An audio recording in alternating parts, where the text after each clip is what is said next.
lecture from Bhagavad Gita. Who is familiar with Bhagavad Gita? Very happy. And also welcome, Jim. Very Krishna. You also heard already from Bhagavad Gita, yeah? Okay. Yeah, it's a very, very universally famous, especially in Asia or in all the Eastern philosophies, and any religion, but it's universally accepted as teachings that are eternal teachings that are inside, and one can really read it the whole lifetime and just uncover it and find so many layers of realization for the whole life. Yeah, so we are now on the third chapter, verse 22. The Bhagavad Gita is 18th chapter, and especially this chapter is speaking about karma yoga. There are mainly 4 types of yoga: karma yoga, bhakti yoga, which is what we are trying to perform here, and ashtanga yoga and jnana yoga. Yeah, and in particular here we are now in a section, as I was saying, part of karma yoga, which particularly nishkama karma yoga, which is a part of, and we're going to read on verse number 22. So you can read after me. Name partasti kartavyam. Name partasti kartavyam. Name partasti kartavyam. Name partasti kartavyam. Trishu lokeshu kinchana. Trishu lokeshu kinchana. Trishu lokeshu kinchana. Trishu lokeshu kinchana. Nanavaptam avaptavyam. Nanavaptam avaptavyam. Nanavaptam avaptavyam. Nanavaptam avaptavyam. Varta eva cha karmani. Varta eva cha karmani. Varta eva cha karmani. Varta eva cha karmani. Name partasti kartavyam. Name partasti kartavyam. Trishu lokeshu kinchana. Trishu lokeshu kinchana. Nanavaptam avaptavyam. Nanavaptam avaptavyam. Varta eva cha karmani. Varta eva cha karmani. So now we read the word-by-word translation, and also then the purport by His Divine Grace Bhaktivedanta Swami Srila Prabhupada. Srila Prabhupada ki jai. He is the author of the book, and he was the person that helped us to spread the Vedic culture, the Vedic knowledge, the eternal Vedic knowledge to the Westerners and make it in a way that we could also a little bit digest it. Because in general we are not so familiar with spiritual knowledge in the West, yeah? So it's not so easy to get inside it. So word by word, not, me, actually me, mine.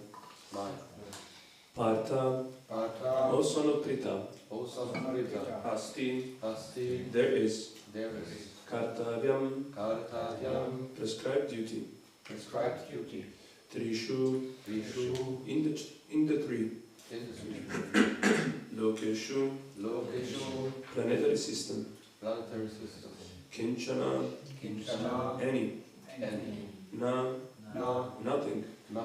Anavaptam, wanted. Avaptavyam, to be gained. Varte, I am engaged. Eva, certainly. Cha, also. Karmani, in prescribed duty. Translation. O son of Prita, there is no work prescribed for me within all the 3 planetary systems, nor am I in want of anything, nor have I a need to obtain anything, and yet I am engaged in prescribed duties. So who is speaking here? Krishna. Krishna, yeah. So Krishna is speaking here, and who is speaking to? Arjuna, yeah. So Bhagavad Gita is a conversation between Krishna and Arjuna, and Krishna is God, which in that moment is also the charioteer of Arjuna, before the, oh yes, and the environment in which they are is a battlefield. Maybe we will speak later a little bit about it. What is the inner and external meaning of the battlefield? But generally, yeah, this is a conversation between these two great personalities, and a lot is unveiled inside of it. So let's read the commentary of Srila Prabhupada on this verse. So the purpose says, the Supreme Personality of Godhead is described in the Vedic literatures as follows. Here is there's a verse from Shveta Upanishad.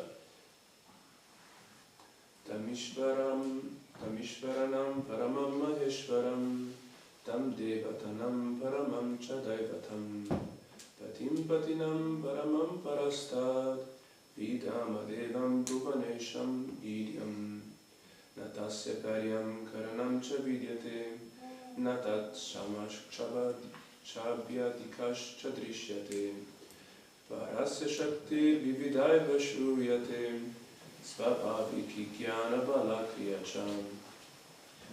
Translation. The Supreme Lord is the controller of all the controllers, and He is the greatest of all the diverse planetary leaders. Everyone is under His control. All entities are delegated with particular power only by the Supreme Lord. They are not supreme themselves. He is also worshipable by all demigods, and is the Supreme Director of all directors. Therefore, He is transcendental to all kinds of material leaders and controllers, and is worshipable by all. There is no one greater than Him, and He is the supreme cause of all causes. He does not possess bodily form like that of an ordinary living entity. There is no difference between His body and His soul. He is absolute. All His senses are transcendental. Any one of His senses can perform the action of any other sense. Therefore, no one is greater than Him or equal to Him. His potencies are multifarious, and thus His deeds are automatically performed as a natural sequence. This is Shveta Upanishad 6.78. And Srila Prabhupada here is continuing the purport. Since everything is in full opulence in the personality of Godhead and is existing in full truth, there is no duty for the Supreme Personality of Godhead to perform. One who must receive the results of work has some designated duty, but one who has nothing to achieve within the three planetary systems certainly has no duty. And yet Lord Krishna is engaged on the battlefield of Kurukshetra as the leader of the Kshatriyas, because the Kshatriyas are duty-bound to give protection to the distressed. Although he is above all the regulations of the revealed scriptures, he does not do anything that violates the revealed scriptures. Om Ajnana-timirandasya Gyananjana Shalakaya Chakshurum Militam Yena Tasmai Shri Gurave Namaha Shri Chaitanya Manobhishtam Sthapitam Yena Bhutale Svayam Rupa Kadamayam Dadati Svapadantikam Vandham Shri Guru Shri Uttapada Kamalam Shri Guru Vaishnavam Shri Rupam Sagrajatam Sagana Raghunatam Vitam Tam Sajivam Sadvetam Savadutam Parijana Saitam Krishna Chaitanya Devam Shri Radha Krishna Padam Sagana Lalita Shri Vishakam Vitamscha He Krishna Kuruna Sindhu Dina Bandhu Jagatpate Gopesha Gopika Kanta Radha Kanta Namustute Tatta Kanchana Goram Girade Vrindavaneshwari Rishabhanu Sute Devi Pranamami Haripriye Panchakalpatarubhyascha Kripa Sindhu Devacha Patitanam Pavanebhyo Vaishnavibhyo Namo Namaha Shri Krishna Chaitanya Nityananda Shri Advaita Gadadhara Shivasati Gaura Bhakta-vrinda Hare Krishna Krishna Krishna Hare Hare Rama Rama Rama Hare Hare.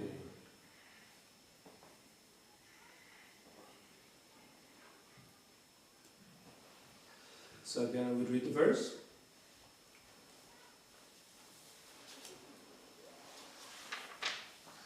O son of Prita, there is no work prescribed for me within all the three planetary systems, nor am I in want of anything, nor have I a need to obtain anything, and yet I am engaged in prescribed duties.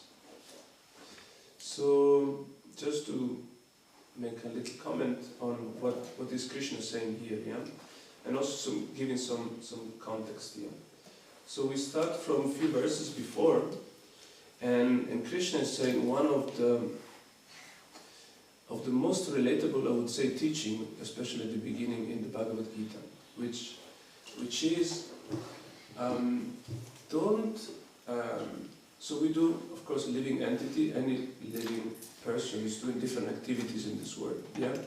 And we may experience some happiness, some suffering, based on the activities and the results of the activities.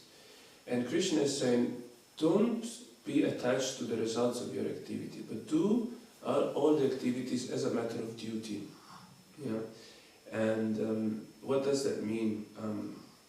Who can maybe comment on what is activity and what are fruit of activities?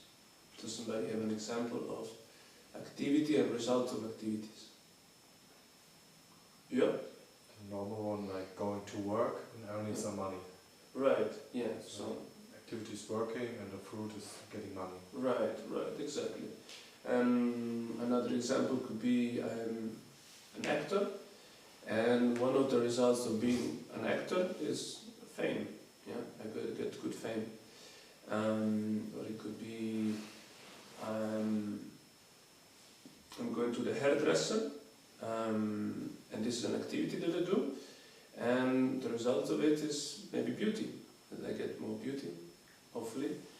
And it could be also some bodily comforts, can be wealth, so become more rich, as we said. So these are the results of actions, yeah? And the different actions are all the possible activities. And Krishna says, especially in 247, the famous verse, Karmani evadikaraste ma paleshu kadachana, ma karma pala hetu gurmate sangusta karmani. You have the right to perform your prescribed duties, so you're entitled to do activities, but you should not be attached to the fruits of the activities. So whenever we cling, whenever we have attachment to become, let's say, famous, or like one may think, okay, let's take the example of an actor. Maybe one actor may feel, okay, I would like to become famous. And then he tries his best in his profession, and maybe he gets some fame, he gets some less fame, but Krishna said, don't get attached to it. So don't try to enjoy the fact that you may get some fame. Why? Because everything is temporary. It comes and goes, like seasons. And the more you get attached to it, the more you will actually experience suffering out of that. And this we can experience because, of course, like our body is becoming older and older, and especially we may have some experiences. For example, I had this experience of playing basketball for many years, and then I could see that I stopped for 1 year or so. I tried it again, and I could see that my mind wanted to do something, and my body just wouldn't follow. And then I was getting quite frustrated because things that I used to be able to do, then I was not able anymore. And this is just an example, but even if an actor or even if a person is not so, let's say, manifestly attached to something, like maybe he doesn't think, okay, I want to be famous and this is my main factor why I want to do this job, but it could be, we generally have expectations in most of our activities. For example, if, let's say, somebody's walking up on the street and we're also walking maybe on the opposite side, we're just crossing each other, and then this person just, the wallet falls off from his pocket, and it falls on the ground. And this person didn't really notice.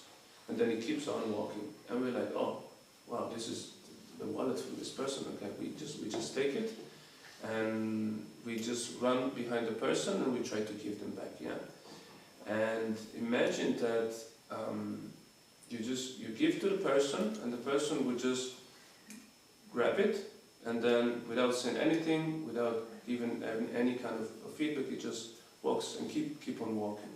How would you feel it? Would you feel how would you feel it? That somebody a little bit of, oh, this person is so ungrateful. It's just so why is it behaving like that? Yeah. But in the moment when we took the wallet from the floor, we didn't really, maybe we were not so conscious about the expectation that we wanted to have some feedback back, that we wanted to have some gratitude behind. Yeah. So a lot of times we do a lot of different activities, which without being so conscious that we are actually attached to the result of our activities, that we actually would like to enjoy something behind it. Yeah. And Krishna says, look, the more you learn to be detached from the fruits of your action, the more you actually can find better kind of enjoyment. Yeah. You could say there is some, there may be some happiness, like momentaneous, temporary happiness in maybe in enjoying the results of our action, but it is so flickering that then it turns very quickly to suffering. Yeah. And instead Krishna is hinting on, and then we'll explain more and elaborate on that, try to find more some inner satisfaction, some happiness just in the work itself. Yeah. Maybe let's say I'm good in working with wood, for example, like Jim, and just on the matter of just because I'm allowed to be working with wood, like situations in my life get me to a point in which I'm physically quite okay. I'm able to provide for myself, and I'm able to work and produce different kind of materials or objects. I should already be satisfied on this kind of platform, and not whether like one person would really love it or some other person would find it not so good, and just be attached to it. Of course, it gives a feedback, and we should be taking that feedback, and of course we should be reflecting on it if it may be given some improvement for our job. But the more we keep our focus on that, the more actually we may get into suffering. Yeah. So I wanted to speak about today. One thing is just about the verse, which Krishna is saying that I'm here in the world, but in all three planetary systems, let's say in the whole universe, I have actually no work that is meant for me. You know, it is nothing that I really should be doing here in this world. I don't want anything. He says I'm not in want of anything, and I don't need also to obtain anything. But still, he said, still I also do work. Yeah, I also do my own activities. And at the end of the purport, Srila Prabhupada says, Krishna is engaged also in the battlefield of Kurukshetra, so this battlefield where Bhagavad Gita is spoken, as the leader of the Kshatriyas. Yeah, and the Kshatriyas were the warriors, parts of the society, so the ones who were more inclined to be administrators or warriors in the society. And they have some certain duties also connected to it, and one is to give protection to the people, to the citizens. And Krishna, born as a Kshatriya, he was also, even though he's God, and he decided himself to be there with his own spiritual body, not with a material body like we have. Still, even though he has nothing really that he should be doing, because he's totally aloof from it, he still performs different activities as like he was a Kshatriya. Why would you think he would do such a thing? What would it be the main reason why? It's going to be explained in the next verses why. But why would God, like imagine God is here, like takes a form of a person here, and he's behaving just like the other ones. And you would think, okay, if you really realize that he's God, like why would he do every little thing. You know, now he's the charioteer of Arjuna, for example, in the battlefield.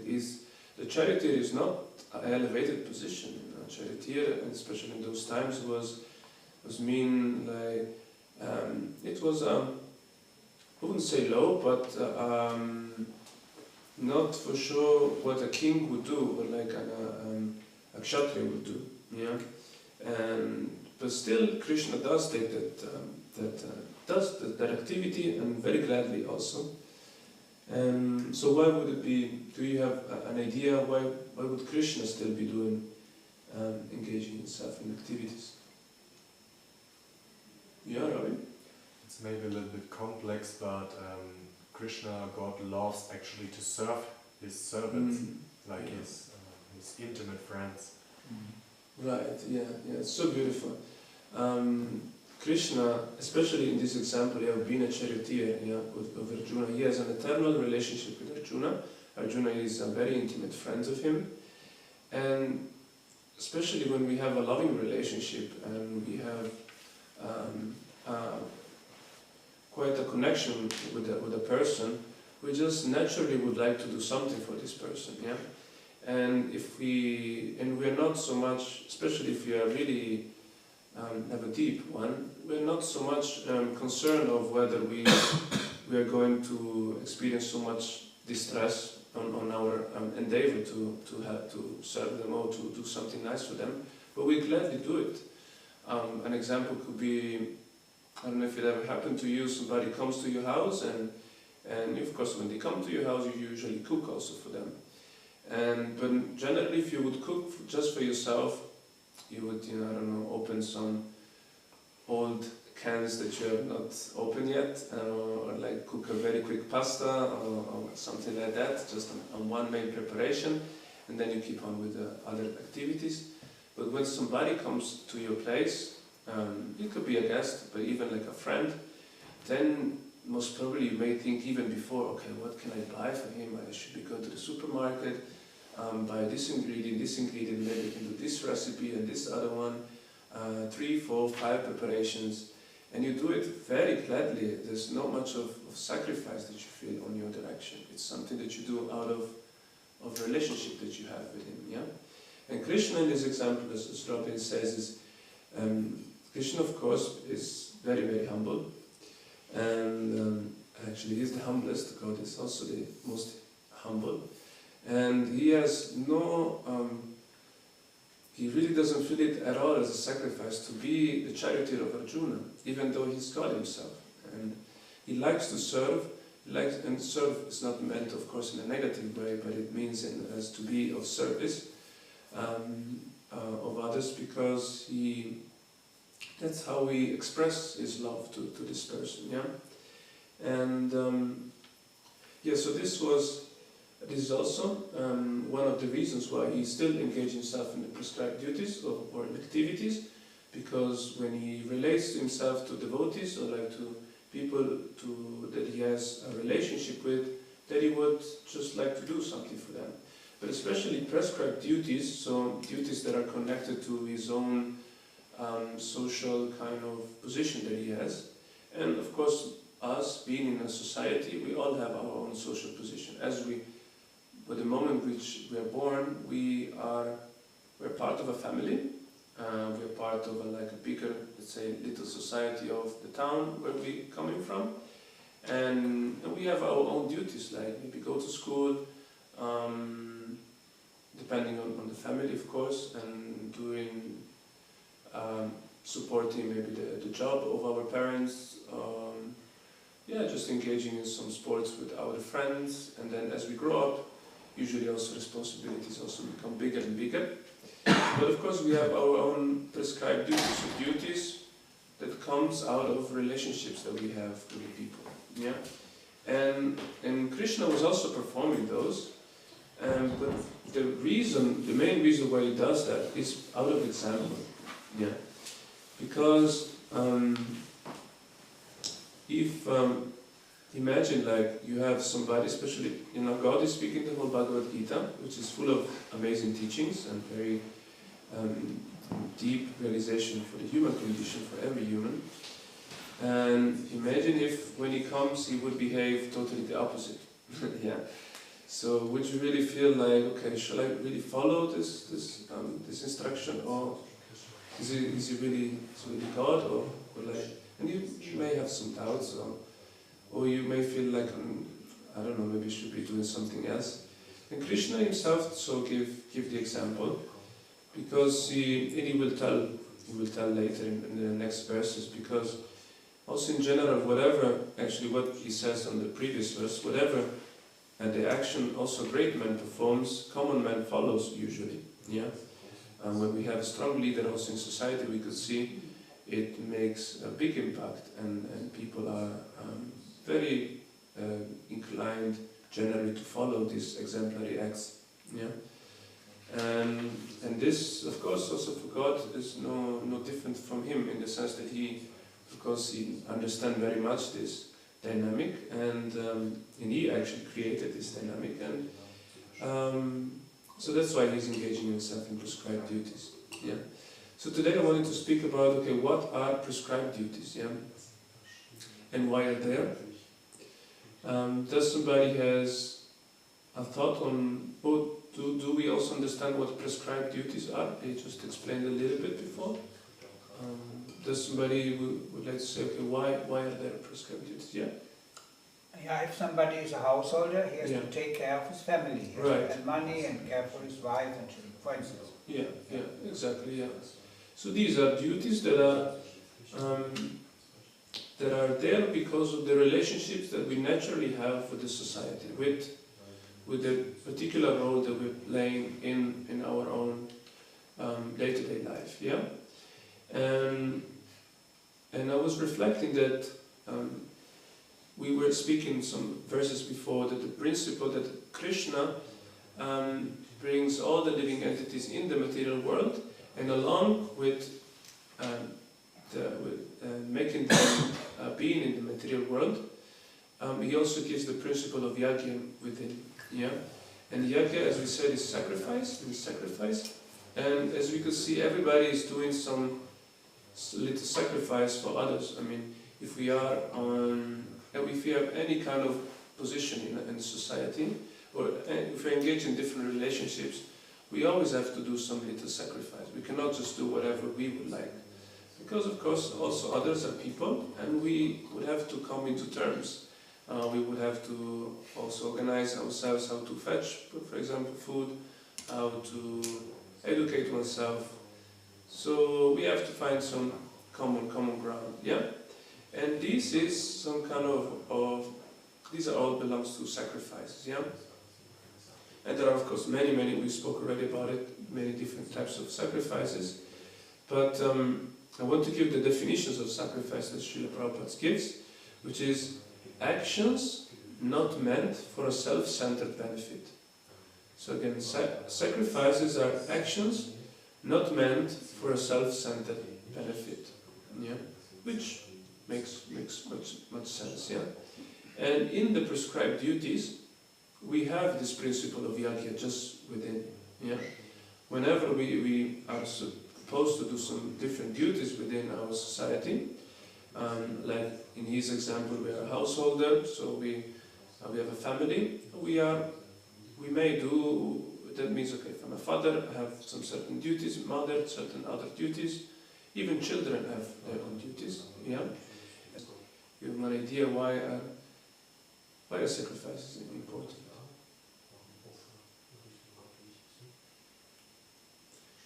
Ja, Madeline? Also ich glaube, bei uns in der spirituellen Natur auch Handeln ist und dass wir das alles in spirituelle Umwandlung können. Yeah. Madeline Mataji is saying because we have a spiritual nature, and this is very true, yes. Because the spiritual nature means that there is no self-centeredness. Yeah, self-centeredness is totally gone. Yeah, and that's why we have this principle of sacrifices here that is embedded in this material world. Because here we are here for learning. Yeah, the whole human life is meant for learning and to come for self-realization. And when we get to that stage of self-realization, and it's of course a gradual process, but it's also a gradual process of getting ourselves out of the center and put again the divine into our center, and learning again what it means to serve others, like to enter in a loving relationship. Yeah, and as we said before, also entering a loving relationship means to also do something for the others. This is how we manifest our love to other person. Yeah, and if I don't know if it ever happened to you that some Christmas you just mistaken the wrong present to the person. Like it was a present that the person really didn't appreciate or somehow didn't really connect with.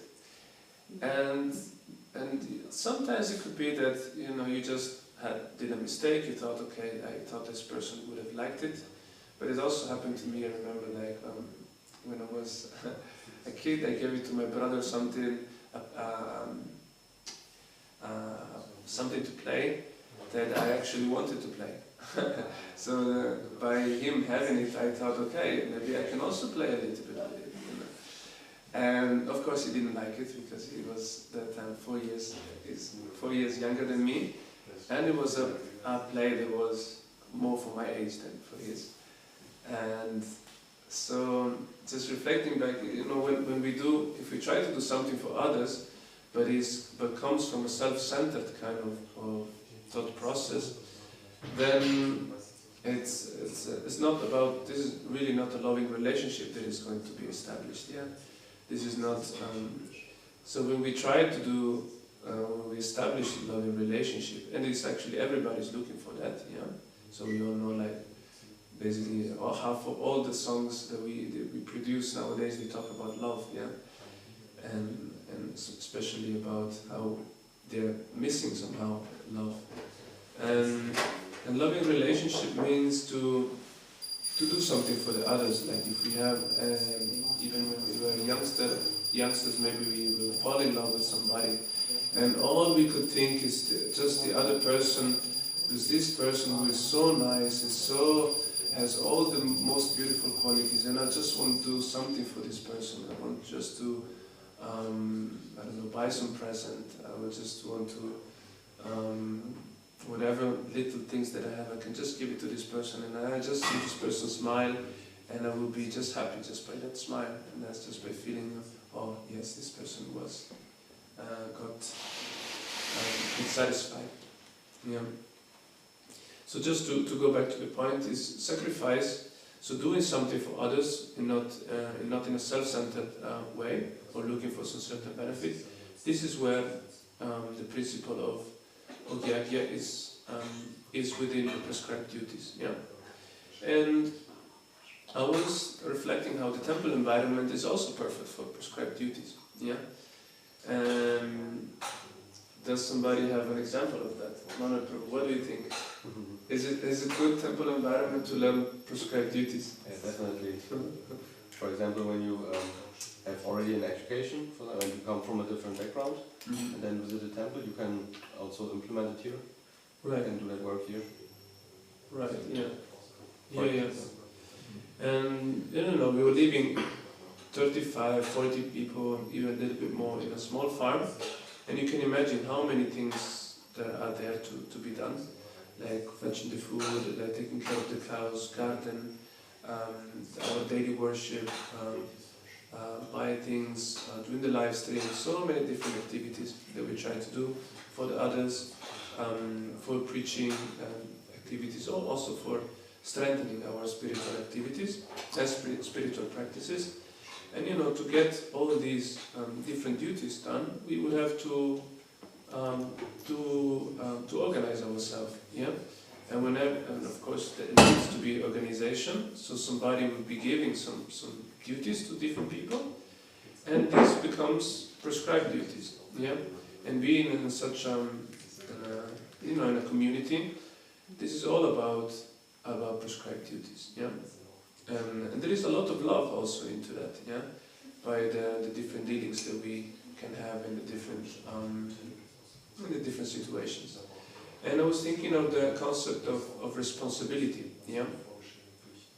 How responsibility then is essential, and accountability whenever there are prescribed duties. Whenever there is duties that is given to us, there is also responsibility, and we can see it in a family. Of course, every member of a family has a responsibility. Whatever work you're doing, you have responsibilities. And I was thinking, okay, who can define responsibility? What are responsibilities for you? Can somebody say, or have a thought on responsibility? What is responsibility? You have a thought? Responsibilities are things I cannot not do. Mm. It's absolutely essential to do them. Right. Yeah. Absolutely. Yeah. Can you also give an example, or? Sure. Yeah. I will give a few It examples. has to do with the prescribed duties. Yeah. Yeah, if you have a duty for a certain thing, there comes some responsibility. with it. Right. Yeah. Yes. For instance, if somebody is a guru, let's say like Prabhupada, Yeah. then he has some responsibility for his disciples. Yes. Because this is his prescribed duty as a guru.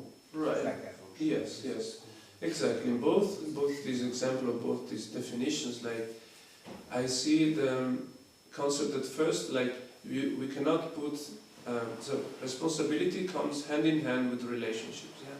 So whenever we need to have a relationship to something to have some responsibility. Yeah. And so first of all, it's about relationships. Yeah. And whenever there's a relationship, there are some expectations into it. There may be etiquette, certain etiquette to follow. So of course, like we cannot behave. If we behave badly or in an aggressive way to somebody, there's not really going to be any relationship into that. Yeah. And also we try to please the person so that there are some certain culture that we should be having. Yeah. And another thought that I had on responsibility is also connected to who we are. And Krishna, as we said, we're here in the material world, yeah? And somehow or other the living entity is here, yeah? And we are taking different bodies,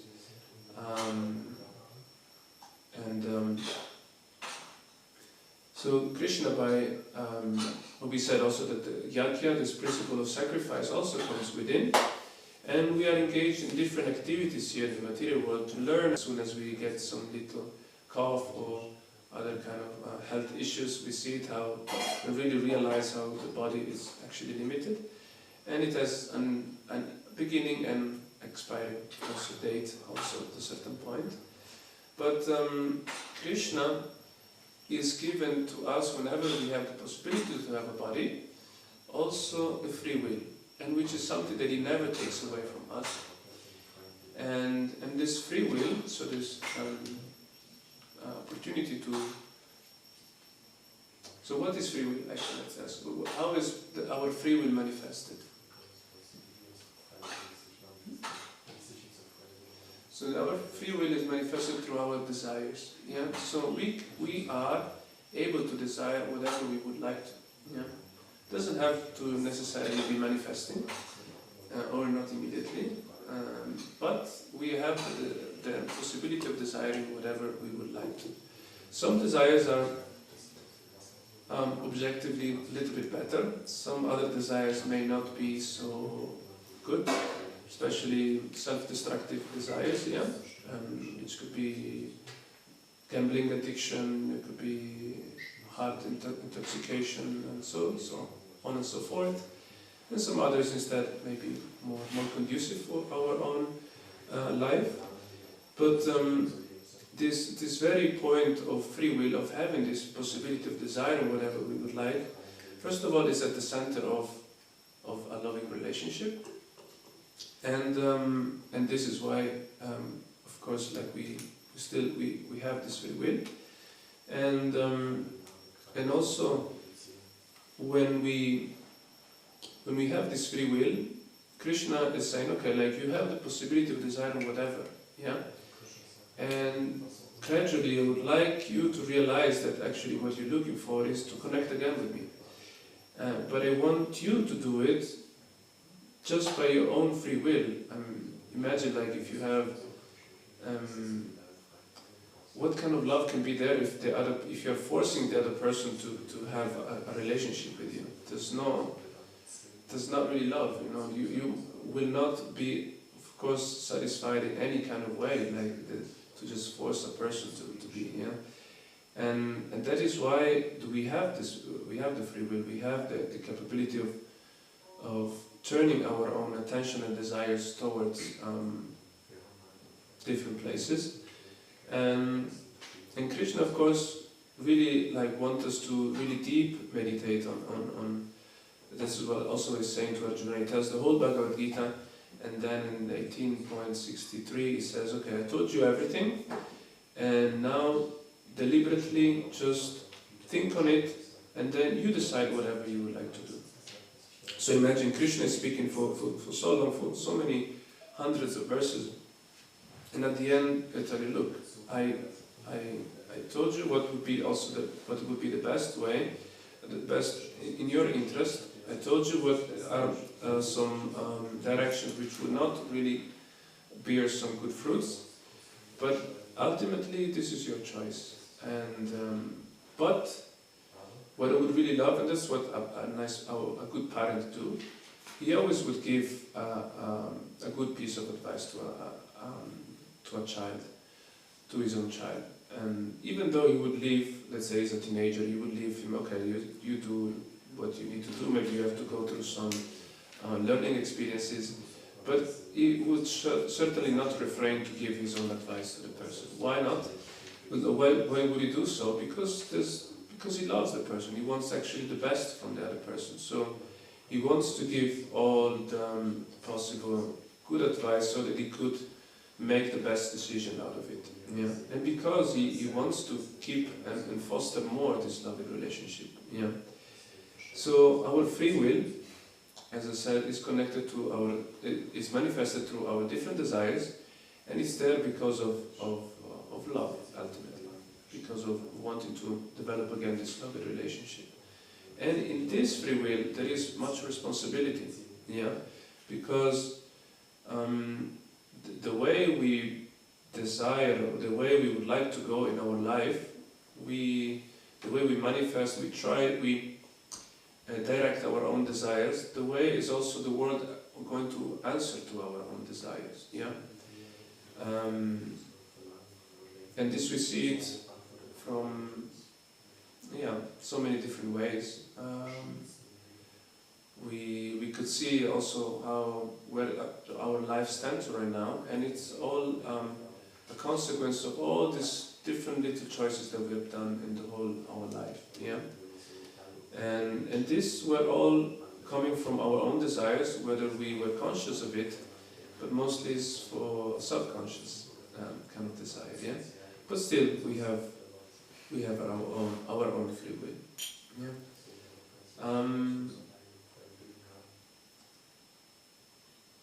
I have a question, but we have still 5-6 minutes. I wanted to ask if somebody has a question, or somebody has a thought, a comment, or how do you see yourself? How do you cope yourself with your own desires? Are you satisfied with the way your direction of life is going through, or is it something that you find also yourself? Okay, sometimes I get myself into trouble, and I don't really recognize why. But I do get into that from time to time. I don't know if it ever happened to you, or you try maybe to stop some bad habit that you have, but still this bad habit is like keep pulling you there, and somehow you feel, oh, I would like to go on another direction and maybe adjust my desires, but something is very much pulling me on an opposite way. So I don't know if these are all experiences that you have, but yeah. So does anybody have some thought or some reflection or something they'd like to share?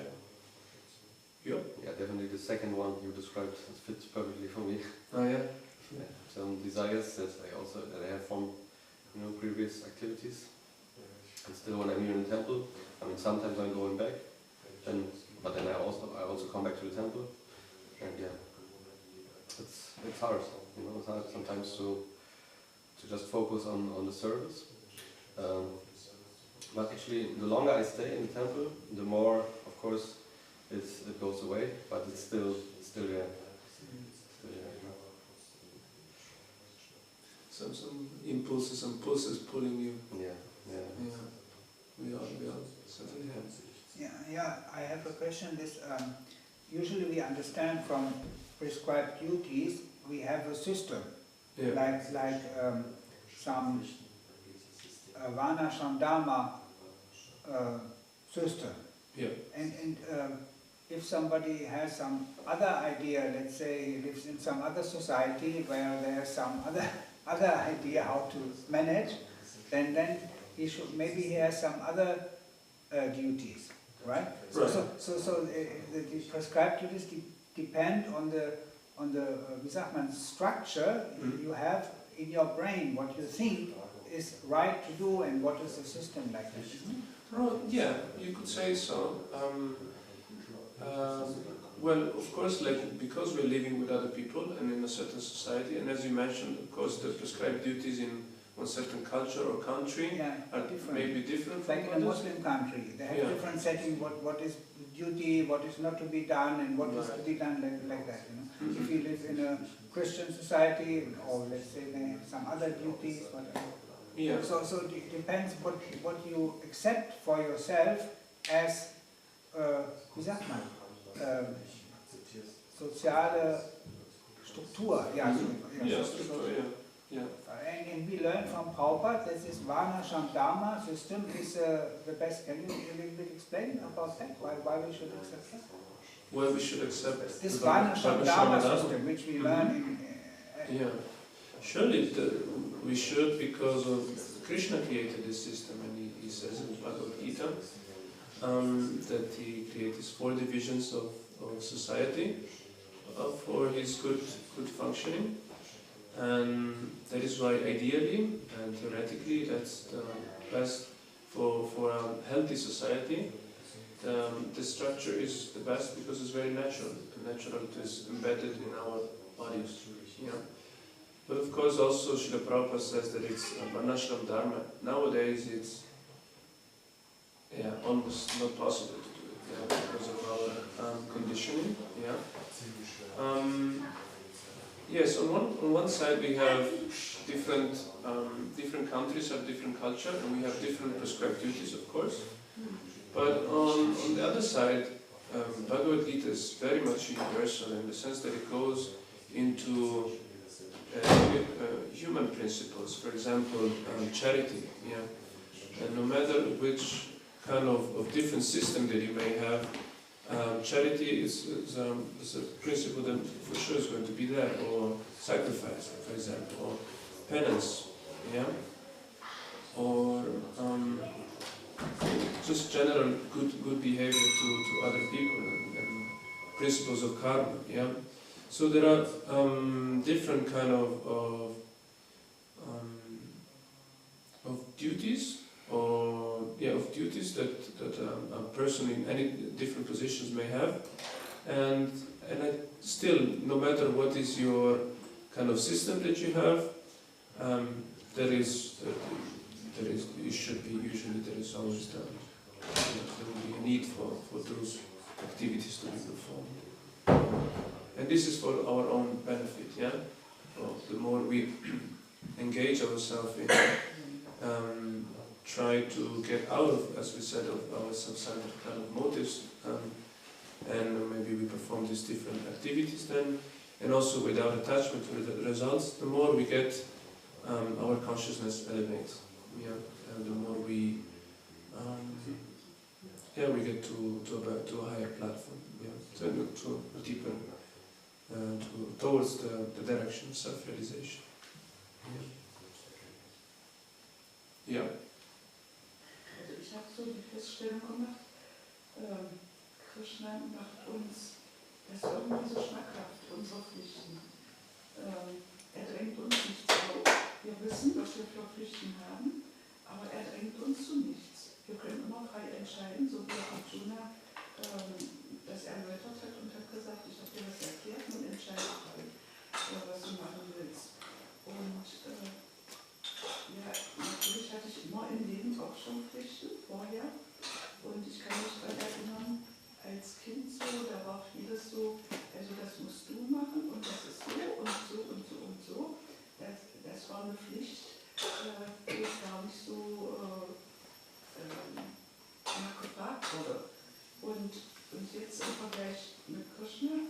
das eben anders.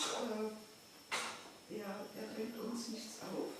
Wir können immer frei entscheiden. Wir wissen, was unsere Pflichten sind. Und das ist wieder so eine Freude, dass er uns das überlässt, unsere eigene Entscheidung. Und dann macht das irgendwie besondere Freude. Also mir macht das eine besondere Freude. Right, so Kishori Kumataji is saying, as a very summary, that she had this experience also when she was a child that she was like supposed to do different kind of activity, you do this, you do that, but in comparison with Krishna, how he's instead like very politely, very gently giving some little, if you like you can do this, and if you do this, like you would have this kind of results from this activity. Otherwise, if you have some other qualifications that you may want to do this, and if you have this desire, maybe you can connect, still do some yoga, but in this other way. But he always leaves the free will to us, and we always like wants us to become happy in the process. So he's a very all-loving God in the way he's approaching and the way he's relating to us. Yeah, danke. Are there any other thoughts? Otherwise, I thank you very much for your participation and for sharing also this amazing opportunity of speaking about Bhagavad Gita, which is amazing. Just as a maybe like last point to summarize, responsibility is the different duties that we have here in the world have responsibilities and sacrifice embedded into it, and this we could take it also as a training, training here in this material world that points at what is at Krishna's love for all living entities, and this try this tentative in try to establish again our eternal love and relationship with God. Thank you very much. Hare Krishna. Shri Prabhupada ki jai. Shri Prabhupada Bhagavan ki jai. Please accept my humble obeisances.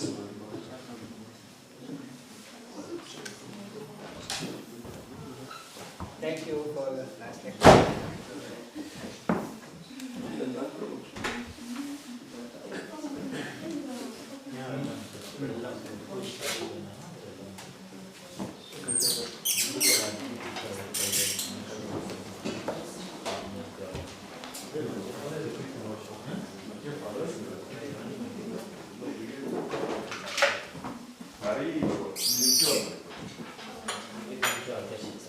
Sollen wir zusammen tragen schnell? Ja, danke.